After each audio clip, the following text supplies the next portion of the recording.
Hello, আসসালামু আলাইকুম। সবাই কেমন আছেন? আশা করি আল্লাহর রহমতে সবাই অনেক ভালো আছেন। সবাইকে নতুন একটা ভিডিওতে ওয়েলকাম। অনেক দিন পর বাবার বাড়িতে গেলাম। বাবার বাড়িটা এখন নিস্তব্ধ, কেউ থাকে না বলে চারপাশে যেন এক ধরনের শুনশান পরিবেশ। অথচ একসময় এই বাড়িটা ছিল প্রাণবন্ত, কোলাহলমুখর। আত্মীয় স্বজন আর গ্রামের লোকজনের আনাগোনায় ভরপুর। হাসি আনন্দে মুখর ছিল প্রতিটি কোণ। আজ সেখানে শুধু আমরা চারজন, আমি, মা, বড় ভাই আর আন্টি।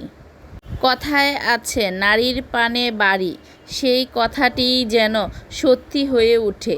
স্মৃতিতে ভরা এই বাড়িটি আজও আমাদের টানে।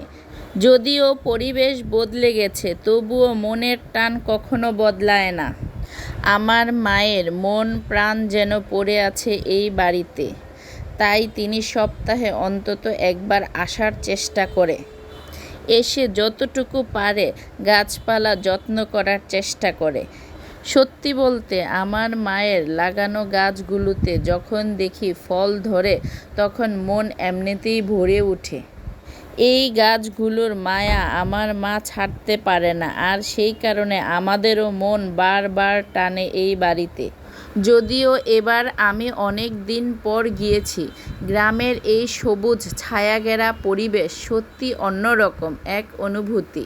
কিছু কিছু অনুভূতি ভাষায় প্রকাশ করা যায় না, শুধু হৃদয়ে অনুভব করা যায়।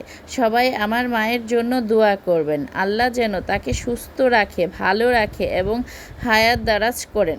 আর দেখা হচ্ছে খুব শীঘ্রই পরের আরেকটি নতুন ভিডিওতে। ততক্ষণ পর্যন্ত সবাই ভালো থাকুন, সুস্থ থাকুন। আর আমাদের ভিডিওটি কেমন লাগলো কমেন্ট করে জানাবেন। ভালো লাগলে লাইক করবেন। আল্লাহ হাফেজ।